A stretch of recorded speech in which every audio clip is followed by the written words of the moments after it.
Hey guys, welcome back to the channel. My name is Nicole Wolf and I am a paranormal romance writer and stay-at-home mom of two.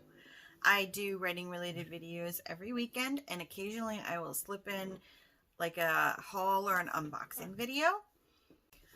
So in today's video, I want to talk about the 5 outlines that are covered in the 90 Days to Your Novel book and how I think one of these outlines can work for any type of writer, from the most devoted pantser to the most detailed plotter. So stay tuned.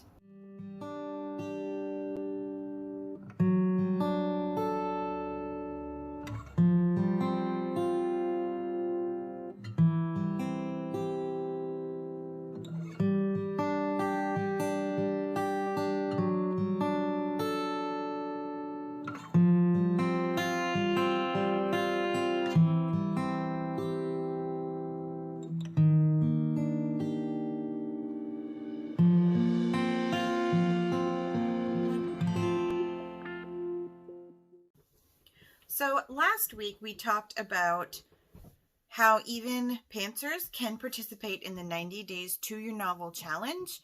I will have a link to last week's video in the description box below for any of you pantsers that want to check it out that haven't had a chance to see it yet. And what the 90 Days to Your Novel challenge is. You go from, vague novel idea to completed first draft within 90 days.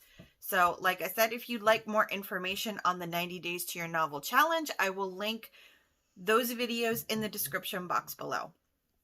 But today we are talking about outlines, and I am sure all of you pantsers are rushing to that X button, but please don't, because I do have several different types of outlines, and there are outlines in here that I think are a good fit for some pantsers out there. So let's get started.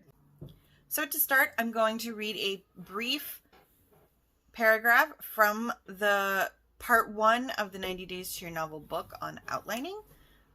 Outlines are not meant to strictly enforce adherence to one rigid perception of your novel. That's the myth. Instead, think of your outline simply as a suggestion. Think of it perhaps as a recipe. Sure, you can follow a recipe for, say, a cheesecake exactly. Or you can add a bit of chocolate to the batter and poof, chocolate cheesecake. Or you can add some pecans, maple syrup, and rum, and you've got a different, delicious version of the same classic. Recipes guide us, but the creativity still belongs to the head chef. So that little description was for most of you pantsers out there who are like, no, not outlines, never. Which is basically it telling you you can outline without feeling like you're losing your ability to be creative as you're writing during the writing process. So let's get into those outlines. So the first type of outline, which I will post a picture right there, is the traditional outline, or the structure plus outline. This outline is the kind that we're all familiar with. It's the kind that we were probably all taught in middle, high school, college. It uses Roman numerals, capital letters, numbers, little letters, little I, you know what I mean? Y'all know what I'm talking about if anybody took an English class in the last 50 years probably, which is like everybody. Now this, the traditional outline, I'm going to say, is probably for the more detailed plotters or like the control freak writers. That is what this outline would work best for, I think. It's the most detailed and thorough of the outlines, and it kind of covers, you can put as much in there as you want. So this outlining method is great for those who like to add a lot of detail to their outlines. Like if you're a person who finds yourself having pages and pages and pages of notes for your novel idea before you actually start writing, this is probably a good outline method for you to use. That's the pro, because you can add as much as you want. Now the con of using this particular outlining method is it's really hard to manipulate.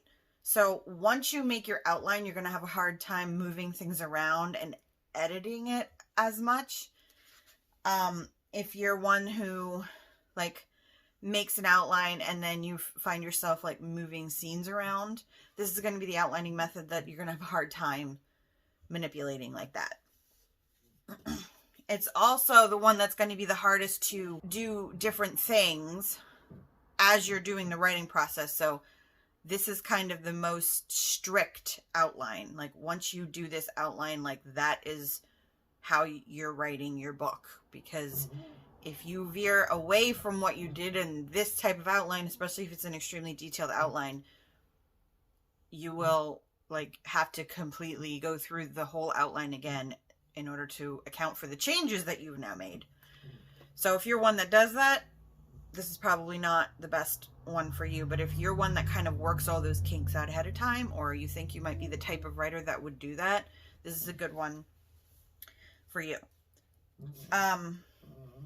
Okay, so the next type of outline is called the signpost outline. So the signpost outlining method is best for what I call the minimalist writer, or the pantser, if you want to call yourself that, which is basically those who want to do the bare minimum when it comes to outlining. I will post a picture right here. This is probably one of the simplest and fastest ways to outline, because you only need extreme basics. Like it can be as simple as one single sentence for a scene, which you could see from my example. It's a single sentence, like one sentence for the whole scene. It's just, it covers the basics, like the characters, setting, and what's happening in the setting. I mean, in the scene. That's it. That's all you have to put down for the signpost. So again, this is an easy one. An easy one for those who don't want to have to worry about putting a lot of thought ahead of time, and they don't want to spend a whole lot of time on their outline, and they want a lot of flexibility during the writing process, which is basically a pantser. So this is a good one for pantsers to try out.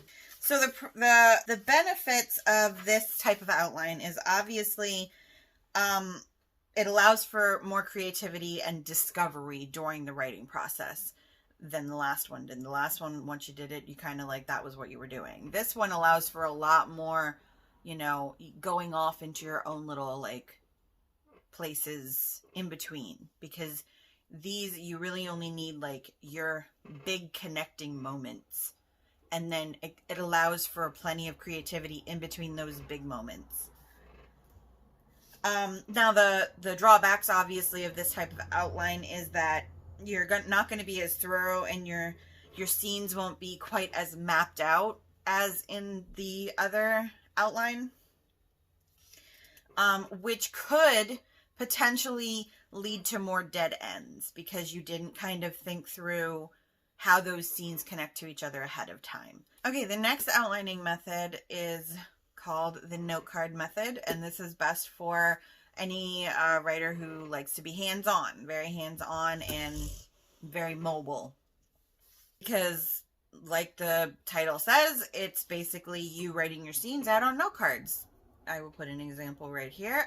Now the example that I have up is not actually my scene cards. These are my index cards for my book ideas, but it's kind of the same concept. It's just instead of what I did, which was, you know, like, I think it was like series or like genre category and series name or something, and then like a brief description of what I thought the book would be, like what the idea for the book was.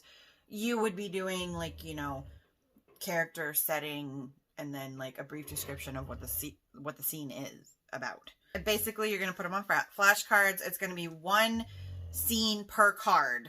That's pretty important when it comes to this, just for organization and for later in the process. You really do want to stick to only putting one scene on per card. And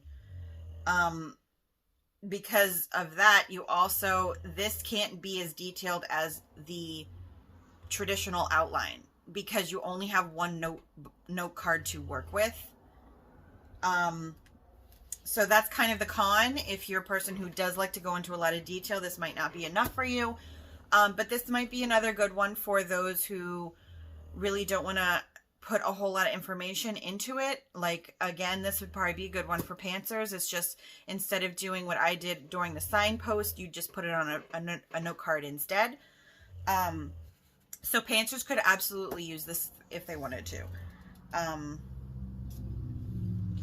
So the pros to this kind of method is it's good for those who like to be hands-on and like to be really mobile, like to just in spur of the moment, like while they're waiting in the doctor's office, they can quick write down a scene idea because they don't have to worry about getting their laptop out or getting a big bulky notebook out. It's literally just a little stack of cards that you could keep in your purse or your pocket or anything. It's very, very portable. So it's great for those who are just grabbing a couple minutes here and there throughout the day. This is great for them. Now, the cons to this kind of idea is it can be kind of bulky to work with, because you're carrying it around in a stack of cards and a rubber band. So then you got to, take the rubber band off and sort through, and sometimes depending on how you're writing on your cards, then it could be hard for you to figure out what scene goes where when it comes down to actually organizing your cards. The other drawback is obviously this isn't on a computer, so there's no drawback. However, I will say, if you wanted to be able to do an electronic backup and you like this method, you like the note card method, but you'd prefer it where you could electronically back it up, I really, really recommend you trying out Scrivener. Scrivener is awesome. If I can, I will post a picture of the Scrivener note cards feature here, just so you can see what I'm talking about. That would be great for anybody who is into the note card method but wants to be able to do it on a computer so that they can back it up. Okay, so the next outlining method is called the spreadsheet outlining method. I will post a picture example. Now this one is a more customizable version of the note cards technique. You can kind of go into as you can add more categories. Like you could see in my example that I have a couple more categories than you could fit on a note card probably. And it's obviously, this method is obviously best for those who are already familiar with spreadsheet programs. I found, for me personally, when I was just trying to come up with an example so I could show you an example, I found that an actual spreadsheet program didn't really work that well for me because I'm a plotter, so I tend to want to put a little bit more information in each column than a traditional spreadsheet program allows for. So then what I did in order to remedy that so it could look like this, because this is the way I wanted it to look personally, is I went into a Google Doc program and just inserted a table and then kind of made my spreadsheet inside my table in the Word document, and then I was able to make it look like this, which is what I wanted it to look like. And that's just because in a regular spreadsheet program, if you write a whole bunch, it'll just be one long line of description and you won't be able to see most of that at just a glance. And I wanted to be able to see all of the information at just a quick glance on the computer screen. The benefits of this kind of the spreadsheet method, which is the spreadsheet outline, is best for the tech savvy writer, those who are really familiar with computer programs and how to manipulate them, and they like spreadsheets and they like working on the computer. So I just call them tech savvy writers. So obviously the benefits of this is that it allows you to quickly manipulate data. So if you change your mind, you can easily go into your your spreadsheet and change things around. You can edit things very easily if you get, you know, a different idea for a scene and you want to change it, or you want to move a scene. You could just, you know, copy, paste, you know, cut, or what is it, cut, paste, or whatever it is. So you can kind of move scenes around relatively easily. Again, the drawback of this is because spreadsheets can kind of be bulky to work with. And that's just because it's a program that you need to be familiar with, that you need to know how to do certain things inside the spreadsheet. Again, this is why I ended up with a Word document with a table inside of it, because it was easy to work with. So that's why I ended up with what I ended up with. But I am not traditionally a spreadsheet outliner. But some of you might look at this and be like, that is exactly what I need. Okay, and then the final outline method that I'm going to go over, that the book went over, was called the flow chart outlining method. This is a really good one if you are an extremely visual or artsy type of writer. If you're one that likes to like scrapbook or like put things up on a big board, if you're a person who likes likes to use Pinterest, things like that, this is going to be a good method for you. I'm going to pop up a picture here. I did this again, I believe, in a Google Doc.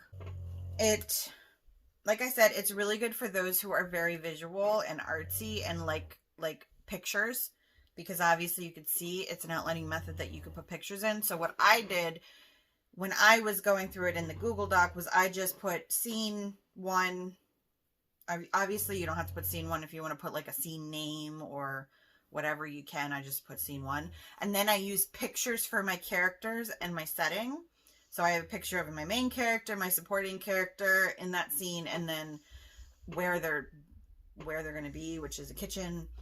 This all came out of the fly. And then I have a brief sentence of what's going on in that scene. Now, as far as that description goes, you could be as simple or as detailed as you want. You could be one sentence like I did, or you could really get into the details of that scene. That's completely up to you. This is just a good thing if you like the visual. You know, if that kind of helps you stay interested in the process. Okay, so one of the benefits of this method is obviously it is really good for those who are non-linear and visual thinkers. It allows for a good deal of creativity, especially if you're putting this on a poster board or a whiteboard or something like that. You know, like on a whiteboard, you could just put sticky notes or, you know, tape pictures up. Personally, I'd find that kind of time consuming, because where are you going to find pictures unless you're actually taking the time to look for them and print them out? That's up to you. I mean, maybe you're like, that sounds like really fun. Like, that sounds like a really fun idea. You go for it. You completely go for it. That's why I decided to just put it in a Word document, because I could put the pictures there. I could put the description there. I could add, you know, things that I wanted in my scene, like on my scene section. I could add what I wanted. So it kind of allows for a little more interest in the outlining process. This is also a good one because it kind of looks cool to other people. Like if you're showing it to other people online on social media or to your friends or whatever, they're gonna be like, ooh, pictures, what's this all about? You know what I mean?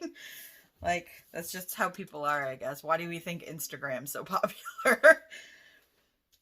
So this would be a really good method to try if you plan on sharing your outlining process on Instagram. This would be a great one to try. But again, the drawback can be, it can be bulky to work with because you're trying to put a lot of different elements inside of your outline.